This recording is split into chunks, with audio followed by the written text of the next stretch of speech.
And looking at the child visa laws that South Africa put into force and then took out, what impact did that have on everything? Well, I believe from experts that I spoke to, it had an influence on our tourism. We have a lot of Chinese people, for instance, that visit South Africa, and I believe it had a drop in that. And I believe it's picked up since they said, you know, the unabridged birth certificate rule has been dropped. But a new law will be brought in with more detail in passports. So again, you know, it's our children. We should make sure that they're safe and secure. But that had a little bit of an influence on us. When democracy first came to South Africa, there was all those jokes about people packing for Perth and people moving to Canada, and there was this huge immigration of people leaving South Africa. And you kind of have a different message of don't leave South Africa. Yes, Henley and Partners, we don't encourage people to physically migrate, and that's also not what we do. We facilitate a second passport, a second nationality, that second citizenship by investment or residence by investment. So with a good investment in an offshore country, someone can get that second passport.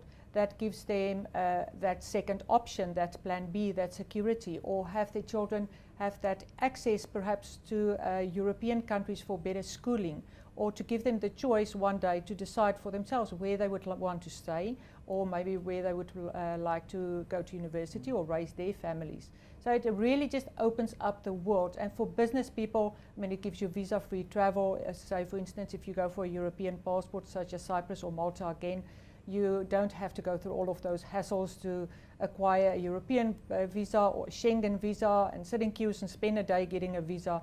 You literally can, within 24 hours, you can move. You have the right to reside there. And again, you know, like I say, your children can go to school, and it just opens up the world for business people that cross-border business as well. It can mean a lot, and like our campaign currently says, you know, define your future. With that little book in your hand, you can really define the future for you and your family. So we don't want people to leave, but we want to give them that option to have access to the rest of the world. Pretty much, you know, like Europe, they don't always get how restricted we are with our passport.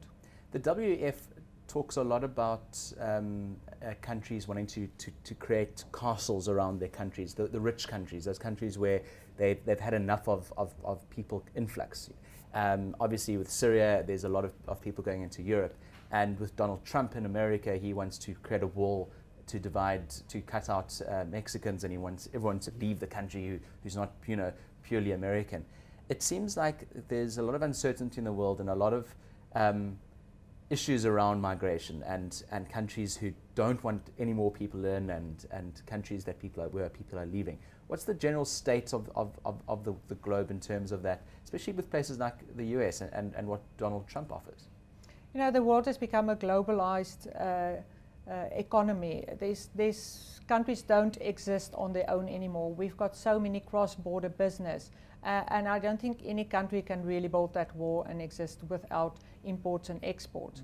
And a country always welcomes new talent, and that's again what we emphasize with a citizenship by investment, is bringing new talent and allowing people to invest where they should wish. Once nationality, you know, you're born with a nationality, that shouldn't restrict anybody. You know, you should have the choice to decide where you want to invest and where you want to live. And I think, I don't think any country can still exist in today's world with today's technology and economy with that wall around them. It's a globalized world.